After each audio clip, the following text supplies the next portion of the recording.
నమస్తే అండి విజయభాస్కర్ గారు. సార్ నమస్తే సార్. మనం నిన్న ఏదైతే వ్యాఖ్యలు అంటే గతంలో వైసీపీకి ఒక అనలిస్ట్‌గా పనిచేసిన లేకపోతే ఒక దిశానిర్దేశించిన పీకే గారు చేసిన వ్యాఖ్యలు ఓకే. మనం ఏ విధంగా తీసుకొచ్చంటారు? ప్రశాంత్ కిషోర్ గారు ఓకే. చేసిన ఓకే. వ్యాఖ్యలు. అవునవును. ఇప్పుడు గతంలోనే మా పార్టీకి ప్రశాంత్ కిషోర్ గారు స్ట్రాటజిస్ట్‌గా పనిచేశారు. హ్మ్. మాకు అప్పటి నుంచే దరిద్రం పట్టుకుందండి. హ్మ్. అయినప్పుడు మీరు అధికారంలోకి వచ్చారు వాస్తవం కదా! ఆయన వల్లే. చెప్తా. ఇప్పుడు ఆయన స్ట్రాటజికల్ మూవ్‌మెంట్స్ వలనో, లేకపోతే ఆయన పంపించినటువంటి టీము రిపోర్ట్స్ వలనో కాదు. ఆయన పంపించినటువంటి టీమ్‌ని మా అభ్యర్థులు అందరూ ఎవరైనా సరే, అరే హ్మ్. 30,000కు ఉద్యోగం చేసుకునే వాళ్ళు మీరు మా గురించి ఏం రాస్తారా, మా గురించి ప్రజల దగ్గర ఏం తెలుసుకుంటారు, హ్మ్. మీరు మా కాడ డబ్బులు వసూలు చేయడం తప్పితే ఇంకో రకంగా మార్గం లేదని చాలా మంది అన్నారు. ఓకే.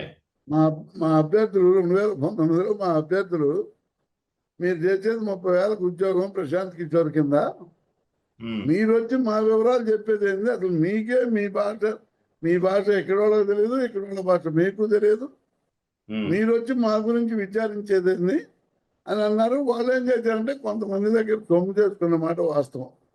ఓకే. సార్ మేము మంచి రిపోర్ట్ ఇస్తాం, ఆ రిపోర్ట్ ఇస్తాం, ఈ రిపోర్ట్ ఇస్తాం అని. ప్రశాంత్ కిషోర్ గారేమో జగన్మోహన్ రెడ్డి దగ్గర సొమ్ము చేసుకున్నాడు. హ్మ్. వీళ్ళేమో అభ్యర్థుల దగ్గర కొంతమంది దగ్గర సొమ్ము చేసుకున్నారు. అసలు ప్రశాంత్ కిషోర్ గారు పీకిందేమీ లేదండి. హ్మ్. ప్రశాంత్ కిషోర్ గారు 2019లో పీకిందేమీ లేదు. జగన్మోహన్ రెడ్డి కష్టార్జితం. జగన్మోహన్ రెడ్డి చెమట చిందించాడు. హ్మ్. ప్రజా సంకల్ప యాత్ర ద్వారా ప్రతి మనిషి కష్టాన్ని తెలుసుకున్నాడు. ఆ కష్టాలన్నీ తీర్చడానికి నేను ఉన్నానని చెప్పాడు. ఆ ఉన్నాననే నేపథ్యంలోనే ఎలక్షన్లో గెలిచాడు. నవరత్నాలు అందరికి పంచిపెట్టాడు. సరే 2024లో ఈ ప్రశాంత్ కిషోర్ పరిపాలనలో కూడా జగన్మోహన్ రెడ్డి గారు చేసిన ఒక పెద్ద తప్పు ఏంటంటే పరిపాలనలో కూడా వీళ్ళ సలహాలు తీసుకున్నారు. ఓకే. పరిపాలనలో వీళ్ళ సలహాలు తీసుకోవడం అనేది తప్పండి. హ్మ్.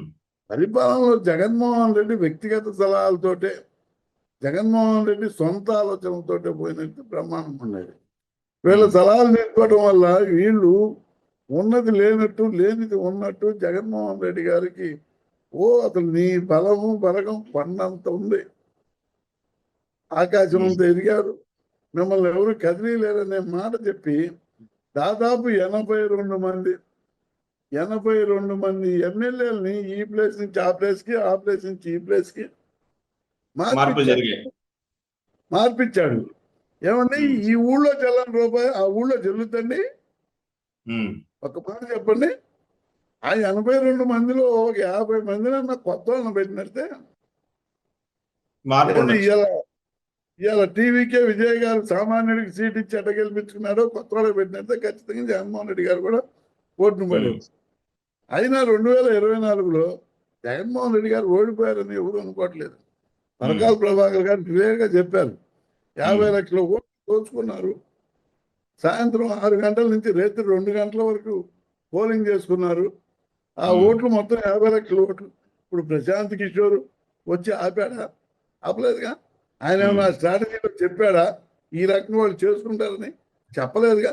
అయినా ఇంట్లో చల్లనోడు ఈదిలో ఏం చల్లుతాడండి? బీహార్లో ఆయన ఏం పీకాడు హ్మ్. చెప్పనండి. బీహార్లో పార్టీ పెట్టాడు. పార్టీ పెడితే సొంత భార్య కూడా ఆయన పార్టీకి ఓటేలా. అవును. గతంలో మరి ఇప్పుడు 2024 ఎలక్షన్ ముందు కూడా ప్రశాంత్ కిషోర్ గారు ఆ, మీడియా ముందుకొచ్చి కొన్ని వైసీపీ పార్టీ కొంచెం నష్టం కలిగించే విధంగా మాట్లాడడం కూడా జరిగింది కదండీ! మాట్లాడాడు. నష్టం కలిగించే విధంగా మాట్లాడితే చంద్రబాబు నాయుడు గారు పిలిచి ఒక 4,500 కోట్లు ఇచ్చి ఆయన చదువు పని చేయించుకుంటాడు అన్నాడు. హ్మ్. జగన్మోహన్ రెడ్డి గారు ఎడంకాలతో తన్నాడని ఆయనే చెప్పాడు నిన్న. చంద్రబాబు హ్మ్. నాయుడు 2 కాలు కూడా తన్నాడు. పోరా నీ హ్మ్. కాలు నాకెందుకు, నువ్వేనా ఉత్తరాదికి పోయి నీ పని నువ్వు చూసుకొని. అసలు హ్మ్. ఈ ప్రశాంత్ కిషోర్ అనే వ్యక్తి మోడీ గారికి, అమిత్ షా గారికి ఏదో పని చేశాడు. వాళ్ళు హ్మ్. ఎందుకంటే నెక్స్ట్ ఎలక్షన్ పని చేయించుకోలేదు? ఇతను పొలిటికల్ బ్రోకర్ కాబట్టే పని చేయించుకో. హ్మ్. ఇతను స్ట్రాటజిస్ట్ తొక్క తోటకూర ఏమి కాదు. ఈ ఓకే. ఓన్లీ పొలిటికల్ బ్రోకర్, పేరు చెప్పుకొని అమ్ముకునేటటువంటి క్యారెక్టర్ ఇతంది. ఉమ్. నేను స్ట్రాటజిస్ట్ నన్ను పేరు చెప్పుకొని అమ్ముకునేటటువంటి క్యారెక్టర్. అలాగే అంతేగాని నిన్న ఇతని చేసిన వల్ల వ్యాఖ్యల్ని మనం ఏ విధంగా తీసుకొచ్చి అంటారు? ఏమండి, నిన్న ఒక మీడియా ఛానల్లో చేసిన ప్రశాంత్ కిషోర్ వ్యాఖ్యల్ని. నిన్న ఆర్టీవీలో చేశాడు ప్రశాంత్ కిషోర్ ఉమ్. వ్యాఖ్యలు. అతను తెన్నింటి వాసాలు లెక్క పెట్టే కుక్క అండి. ఉమ్. ఒక రకంగా చెప్పాలంటే జగన్మోహన్ రెడ్డి దగ్గర ఎంత సొమ్ము తిన్నాడో తెలుసు. జగన్మోహన్ రెడ్డిని ఏ స్థాయికి, జగన్మోహన్ రెడ్డి ఆయన్ని నమ్మాడు. ఉమ్. నమ్మినందుకు ఇలా అతను మాట్లాడటం మంచి పద్ధతి కానే కాదు. ఉమ్. తల్లిని చెల్లిని అని కూడా ప్రస్తావించాడు. మరి నువ్వు కూడా అవును. ఉన్నావుగా, ఇప్పుడు తల్లిని చెల్లిని బయటికి నెప్పుడు నువ్వు కూడా ఉన్నావుగా, నువ్వు సలహా అవును. ఇవ్వచ్చుగా. ఎవరు వద్దన్నారండి? ఉమ్. ఇవాళ బయటికి పోయి ఏదో మాట్లాడుతున్నావు. నీకు అసలు నీకు భారతదేశంలో నీకు చెల్లుబాటే లేదు. మాట్లాడడానికి. పార్టీ పెట్టావు, బీహార్లో నీకు ఒక ఓటు కూడా రాలేదు, డిపాజిట్లు కూడా రాలేదు. కరెక్ట్. ఏదో మనకేదో సాయం చెబుతాను, ఇంట్లో చల్లనంటే ఈదులో ఏదో చెబుతారు కదా సామెత. ఉమ్. ఉమ్. ఊడైనా ఇంట కలిసి రచ్చగలవమన్నాడు. అవునండి. నువ్వు ఇంట్లోనే చల్లలేకపోతే ఇంక ఈదులో ఏం చల్లుతావు? పొలిటికల్ బ్రోకర్ నువ్వేదో బాగా సంపాదించుకున్నావు, వెళ్ళిపో. అసలు తర్వాత వాళ్ళ గురించి మాట్లాడకూడదు. ఇవాళ విజయ్ కరెక్ట్. కూడా నేనే గెలిపించా అని చెప్పుకుంటున్నాడు. అసలు విజయ్ అనే వ్యక్తి ఆయన రాజకీయాల్లోకి వచ్చిన తర్వాత, కరూరు సంఘటన జరిగిన తర్వాత 20 రోజులు ప్రజల్లోకి పోవాలి. ఆ 20 రోజులు కూడా ప్రజల్లోకి పోయినట్టు ఇవాళ 150 సీట్లు వచ్చేది. కరెక్ట్. ఆ 20 రోజులు కూడా ప్రజల్లో ఉన్నట్టు ఇవాళ 150 సీట్లు వచ్చేది. ఆయన కూడా కరెక్ట్. ఇప్పుడు ఏదో చెబుతారు చూడండి,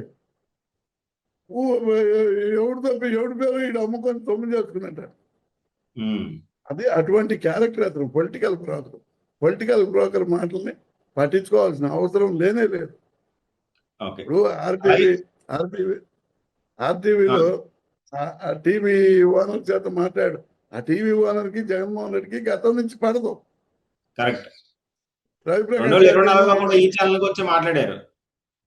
అదేనండి, రవిప్రకాష్ గారికి జగన్మోహన్ రెడ్డికి పడదు.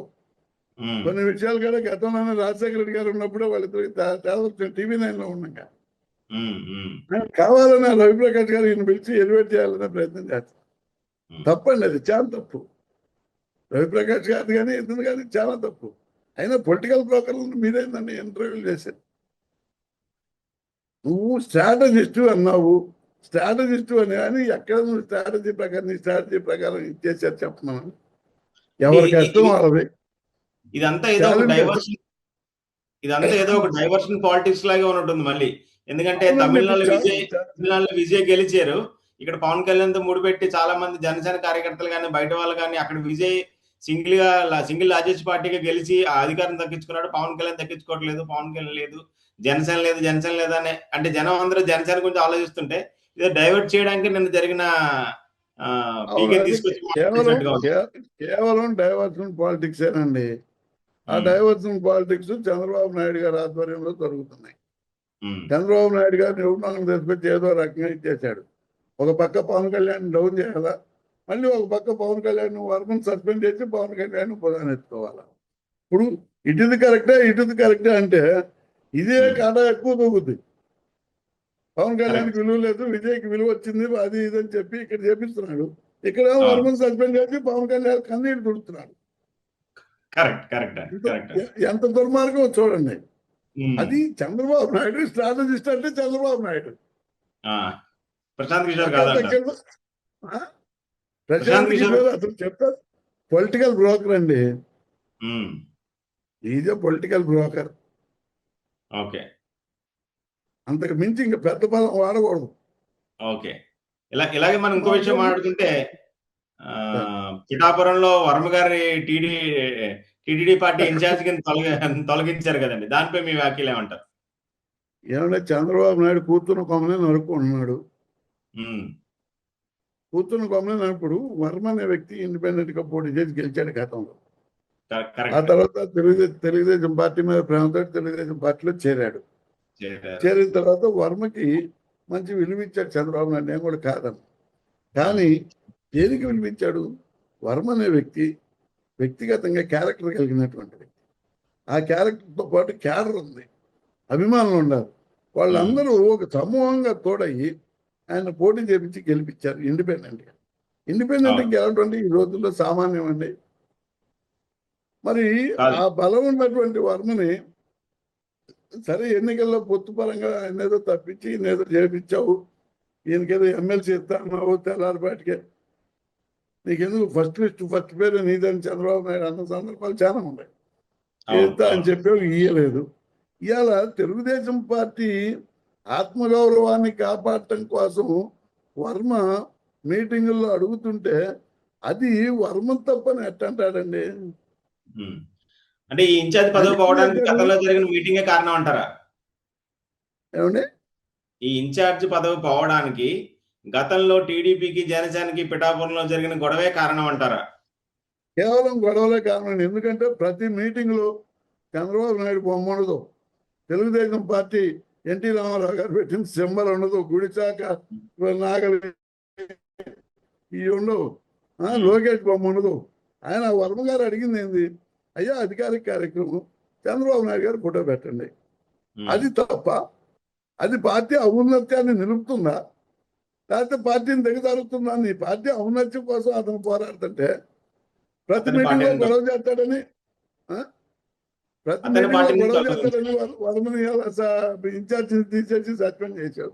ఏమైంది వర్మని తీసేసావు, రేపు నీకు పుట్టగతులు ఉండవు నీ పార్టీకి. నీకు ఆ నియోజకవర్గంలో పుట్టగతుల సంగతి పక్కన పెట్టండి. ప్రతి నియోజకవర్గంలో తెలుగుదేశం అభిమానులు కార్యకర్తలు వర్మ లాంటి వాడిని సస్పెండ్ చేశారు. మనమెంత అనే దీంట్లోకి వస్తాం, ట్రాన్స్లోకి. ఖచ్చితంగా ఆ స్థాయిలోనే సస్పెండ్ చేశారు, లేకపోతే పీకేశారు. మనం ఎంత పని చేసినా ఉపయోగం ఉండదురా బాబు. ఆల్రెడీ చాలా మంది జన సైనికులు వాళ్ళు వాట్సాప్ స్టేటస్ లో పెట్టుకున్నారు, పిఠాపురంలో వర్మ ఇన్ఛార్జ్ పీకేసిన టీడీపీ పార్టీ అని చెప్పి వాళ్ళు చాలా ఆనందంగా స్టేటస్ పెట్టుకున్నారు. దాన్ని బాగా ట్రోల్ చేస్తున్నారండి. చేసిన 3-4 గంటలను సూపర్ గా ట్రోల్ చేస్తున్నారు. అవును, కరెక్ట్. అంటే తెలుగుదేశం పార్టీ పవన్ కళ్యాణ్ గారు ఎప్పుడో ఒక మీటింగ్ లో అన్నారు చూడండి, ఒక సంవత్సరం క్రితం, ఎప్పుడు నేను తెలుగుదేశం పార్టీని నిలబెట్టాను, నానిచ్చే తెలుగుదేశం పార్టీ అధికారంలోకి వచ్చింది అని అన్నాడు కదా. ఇవాళ ఆ పరిస్థితి, ఇవాళ జన సైనికులు ఇవాళ ఆ ఆనందంలో తేలిపోతున్నారు. తెలుగుదేశం లేదు బాబు అని. మనం లేకపోతే తెలుగుదేశం లేదు, మనమే తెలుగుదేశానికి మెయిన్ పిల్లర్ని, మనమే గుండెకాయ లాంటి వాళ్ళని. చూడు మన తడాకా చూడు, మనమే సస్పెండ్ చేశాడు. రేపు ఈ ఊళ్ళో ఈ విజయభాస్కర్ రెడ్డి తెలుగుదేశం తరఫున కాల్ చేస్తున్నాను మనం రిపోర్ట్ చేస్తే విజయభాస్కర్ రెడ్డిని కూడా పీక్ అవతలేస్తాడు. లేకపోతే ఇంకో సుబ్బారావును ఇంకో ఊళ్ళో చేస్తే సుబ్బారావును కూడా నోరు మూసుకొని కూర్చోండి, వాళ్ళ పళ్ళకు ఆయన చెబుతాడు. అంటే మొయ్యగలిగితేనే పార్టీ మొయ్య లేకపోతే వదిలేస్తారని చెబుతాడు. కరెక్ట్. వర్మకి ఆ గది పట్టిన తర్వాత ఇంకెవరికి పట్టదని చెప్పలేం కదా. 35% ప్రత్యేకమైన ఓటింగ్ ఉన్న తెలుగుదేశం పార్టీ, గౌరవ ఎన్టీఆర్ గారు సంపాదించినటువంటి తెలుగుదేశం పార్టీ ఓటింగ్ శాతాన్ని, బీసీలని, సామాజిక వర్గం సంగతి పక్కన పెట్టండి. ఇలా పార్టీకి బీసీలు మైనార్టీలు అండగా ఉండేవాళ్ళు ఎన్టీ రామారావు గారు ఉన్నప్పుడు. కరెక్ట్. వాళ్ళందరినీ తొమ్మిదిలో తగ్గి పోయినరా బాబు అన్నారు చంద్రబాబు నాయుడు. నాకు పవన్ కళ్యాణ్ ఉన్నారు, పవన్ కళ్యాణ్ నీ భుజాన్ని ఎక్కించుకుంటాను, లోకేష్ నీ భుజాన్ని ఎక్కించుకుంటాను, లోకేష్ ఇక్కడి నుంచి తల మీదకి ఎక్కుతాను, ఈ మటుకు వాడిని ఈయన ఇద్దరు కలిసి మోస్తాడని చెప్తాడు. అది పరిస్థితి గారి విషయం. మరి ఇంకా అంతకన్నా తెలుగుదేశం పార్టీకి వస్తున్న క్యాడర్ కూడా దిగజారిపోద్దండి, పక్కా పోతారు. కరెక్ట్ అండి. ఇలాంటివి జరిగితే ఖచ్చితంగా అదే జరుగుతుంది కదండి. ఆలోచిస్తారు కదండి, ప్రతి ఒక్క వ్యక్తి ఆలోచిస్తాడు. ఎందుకంటే వర్మ క్యారెక్టర్ లేనోడు కాదు, క్యాడర్ లేనోడు కాదు, అవి రెండు ఉన్నటువంటి వ్యక్తి. ఆ జ్ఞానం చంద్రబాబు నాయుడు కూడా తెలుసు. అయినప్పటికీ అవతల అతను మొయ్యాల, ఒక పక్కనేమో అవతల తెలుగుదేశం వాళ్ళ చేత విజయ్ చూడు 100 సీట్లు కొట్టాడు, ఈడు చూడు 20 సీట్లు మన పుణ్యాన్ని కొట్టాడని తెలుగుదేశం వాళ్ళు ట్రోల్ చేస్తారు. ఈ 21 మందిలో కూడా సగం మంది టీడీపీ నుంచి వచ్చిన వాళ్ళే కదా. వాళ్ళే కదా, వాళ్ళ నుంచి ఇదిపోయి నా కానించి నువ్వు అటుపోయి ఇప్పుడు ఆ నల్లమల్లి శారదారెడ్డి అక్కడి నుంచి పోయినట్టే కదా, బీజేపీకి ఇంకోటికి. ఇప్పుడు మన విజయవాడ దగ్గర కృష్ణారావు గారు, ఆయన అక్కడి నుంచి పోయినట్టే కదండి. అవునండి. మరి ఇట్లాంటి వాళ్ళందరూ సగం మంది వాళ్ళే. 21 మందిలో 12 మంది వాళ్ళు ఉంటారు, వీళ్ళు 8 మందే. కరెక్ట్. ఆ 8 మంది కూడా మేము కూడా అక్కడి నుంచే వచ్చామని పవన్ కళ్యాణ్ గారు డైరెక్ట్ చెప్తుంటారు. 15 ఏళ్ళు మొత్తం 15 ఏళ్ళు కాదు 15 వందల సంవత్సరాలు ఎవడో నూతాం. వాడిని ఎక్కించుకొని నేను ఉదాహరణ ఎక్కించుకొని తిప్పుతాంటే తిప్పు ఊరు తిప్పు. నేను వద్దాలా, మా జగన్మోహన్ రెడ్డి గారు వద్దాలా. అవును, రీసెంట్ గా నిన్న జనసేన వీరమహేల్ గారు మాట్లాడుతూ కూడా విజయ్ గారు పార్టీ పెట్టింది ఆయన సీఎం అవడం కోసం, పవన్ కళ్యాణ్ గారు పార్టీ పెట్టింది విజయ్ గారు పార్టీ పెట్టింది ఆయన సీఎం అవడం కోసం ఆయన పార్టీ పెట్టుకున్నాడు. పవన్ కళ్యాణ్ గారు పార్టీ పెట్టింది ఆంధ్ర రాష్ట్ర ప్రజల్ని అభివృద్ధి పరచడానికి పార్టీ పెట్టారు, అంతేగాని ఆయన సీఎం అవడం కోసం కదా పార్టీ పెట్టింది. ఆంధ్ర రాష్ట్రాన్ని ఎంత అభివృద్ధిగా ముందుకు తీసుకెళ్తున్నారో గడిచిన 2 సంవత్సరాలుగా మనం చూస్తున్నాం కదా అని చెప్పి వ్యాఖ్యలు చేశారు వీరమహేల రాయపడ్డారని గారు. కరెక్ట్. ఆమె మహా గొప్ప నేత అండి. ఆమె గురించి మాట్లాడే స్థాయి మాది కాదు. ఎందుకంటే పవన్ కళ్యాణ్ గారు మీరు అందరూ ఓట్లయితే నేను సీఎం అవుతాను, మీరు నన్ను ఆదరించట్లేదు, ఒక్క ఎమ్మెల్యేని గెలిపించినా నేను సీఎం అవుతాను అని ఏళ్ళు చూపించి నోరు గర్జించి చేతులు చూపించి ఈ రకంగా మీరందరూ ఓట్లయితే నేను సీఎం అవుతాను అని చెప్పిన పవన్ కళ్యాణ్ ఇలా ఆంధ్ర రాష్ట్ర అభివృద్ధి ఏడకొంతలు తవ్వి ఏడకొంతలు పూడ్చాడండి ఈయన అభివృద్ధి చేయడానికి. చిన్న ముక్క వ్యక్తిగతంగా విమర్శించకూడదు కానీ ఒక మాట చెప్తానండి. చిన్న సైనసైటిస్ ముక్క ఆపరేషన్కి 20 రోజులు హాస్పిటల్లో పడుకున్నారు, సర్జరీ అనే వంకతోటి. ఏమండి మరి హార్ట్ అటాక్ వచ్చిన వాళ్ళే వారంలో బయటకు వచ్చి రోడ్డు మీద తిరుగుతున్నారు. ఇదే మీరు చెప్పే ఆంధ్ర రాష్ట్ర ప్రజల్ని అభివృద్ధి చేయడం ఇదేనా? ముక్కుకు దెబ్బ తగిలితే 20 రోజులు హాస్పిటల్, చెవుకు దెబ్బ తగిలితే 25 రోజులు హాస్పిటల్, కంటికి దెబ్బ తగిలితే 4 రోజులు హాస్పిటల్. ఇదేనా అభివృద్ధి మంత్రం? సరే, ఇక విజయ్ గారికి పవన్ కళ్యాణ్ గారికి నటనలో తేడా ఉంది, వ్యక్తిగతంగా తేడా ఉందండి. నక్కకి నాగలోకానికి ఉన్నంత తేడా ఉంది. ఆయన 26 నెలల క్రితం పార్టీ పెట్టాడు. 26 నెలల క్రితం పార్టీ పెట్టి దాదాపు 20 నెలలు కాలం ఆ పార్టీని అవగాహన చేసుకున్నాడు. మనం ఎక్కడ 20 నెలలు ఆయన ప్రచారంలో తిరగలేదు. మీరు ఒకసారి గమనించండి, 20 నెలలు ఆయన పెద్దగా ప్రచారంలో తిరగల. పార్టీ పెట్టాడు. ఈ పార్టీని మనం ఎట్లా జనంలోకి తీసుకెళ్లాలా, ఎట్లా క్షేత్రస్థాయికి తీసుకెళ్లాలా, కార్యకర్తను మనం ఎట్లా నమ్మించాలా, తద్వారా మన సామాజిక వర్గం కానీ లేకపోతే నాకు సంబంధించినటువంటి అభిమాన వర్గాలను కానీ ఎట్లా మనకెళ్ళి డైవర్ట్ చేసుకోవాలా అనే దాని మీద 2 సంవత్సరాలు స్టడీ చేశాడు, క్షుణ్ణంగా స్టడీ చేశాడు. స్టడీ చేసిన తర్వాత ఈ 5-6 నెలల నుంచి ఆయన జనంలోకి పోయాడు. జనంలోకి పోయిన తర్వాత కరూరు సంఘటన జరిగింది. అప్పుడు మళ్ళీ 1 నెల రోజులు గ్యాప్ ఇచ్చాడు ఆయన భయపడి. ఒక రకంగా నా నుంచి ఇంతమంది చనిపోయారే, నా నుంచి ఇంతమందికి ఇబ్బంది కలిగిందే, అది భయం అని కొంతమంది అంటారు. అది అతనికి ఉన్నటువంటి ఆవేదన, మనసులో ఉన్నటువంటి మానవత్వం అయినటువంటి ఆవేదనతోటి వాళ్ళ అట్లా ఆ 4 రోజులు కూడా పోయినట్టే ఇలా 150 సీట్లు అంటే తేలిగ్గా వచ్చాయి. ఎందుకంటే ఇప్పుడు ధైర్యం ఉంటే పవన్ కళ్యాణ్ గారు కూడా ఉమ్మడి పాత్ర ఉంది కదా ఎన్డీఏలో. అవునండి, రాష్ట్రపతి పాలన పెట్టించమనండి దమ్ముంటే పవన్ కళ్యాణ్ గారు చంద్రబాబు నాయుడు గారు చెప్పి రాష్ట్రపతి పాలన పెట్టించమనండి. 234 సీట్లకి 230 సీట్లు రాకపోతే మీ చెప్పుచ్చు కొట్టించుకుంటా. ఇవాళ కూడా గవర్నర్ కానీ ఎన్డీఏ గవర్నమెంట్ కానీ డిఎంకే కానీ ఏఐఏడిఎంకే కానీ ఎందుకు వెనక్కి తగ్గారంటే ప్రజా ఉద్యమం బయలుదేరింది తమిళనాడులో ప్రజా ఉద్యమం బయలుదేరితే భారతదేశం అంతటా వ్యాపించింది. ఎందుకంటే వాళ్ళు ప్రవర్తించే వ్యవహారం మూర్ఖంగానే ఉంటది. దాని దెబ్బకి ఎవరు తట్టుకోలేరు. అక్కడ స్టాలిన్ సీఎం గారిని కూడా ఓడించడం జరిగింది కదండి.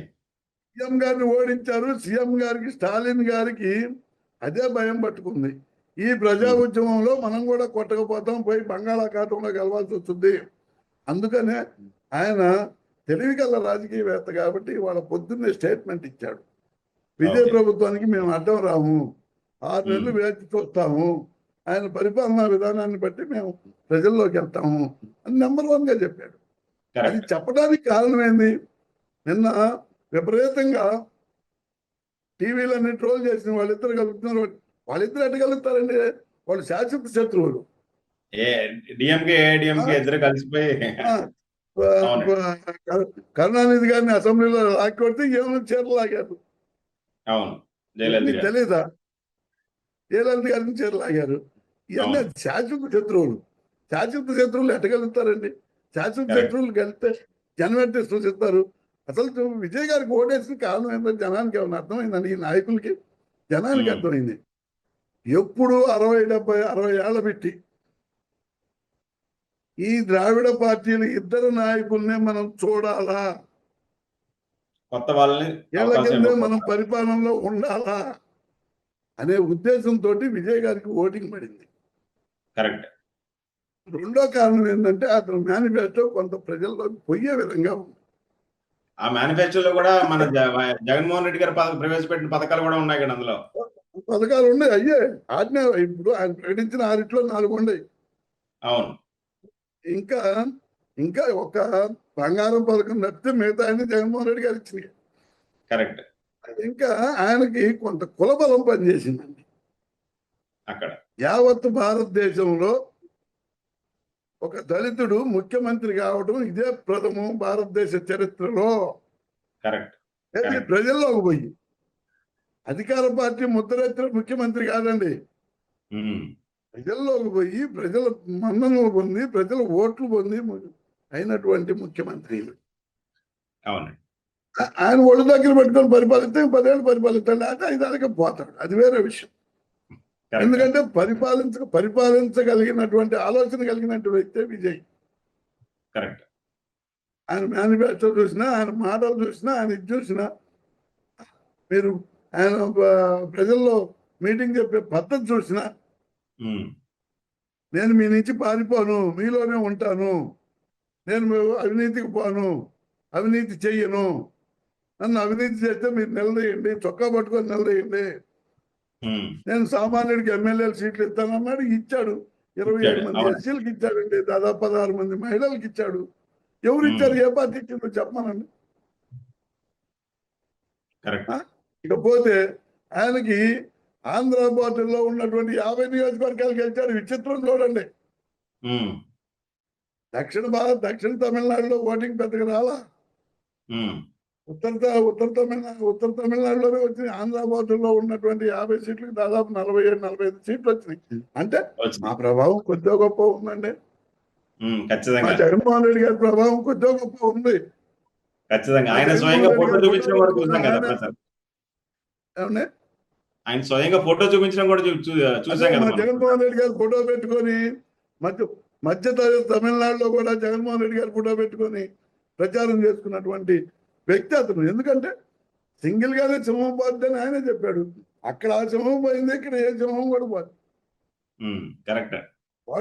ఓటర్ గెలుపుని పక్కన పెట్టండి.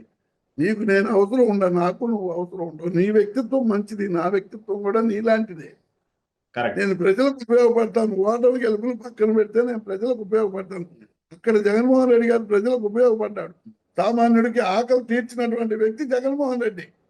కరెక్ట్. 5 ఏళ్లలో ఏ ఒక్క సామాన్యుడు ఆకలిని పొట్టబట్టుకుని ఏడవలా. ఇవాళ 2 ఏళ్లలో అన్నమోరావు చంద్రాన్ని ఎడుతున్నారు ఆంధ్ర రాష్ట్రం.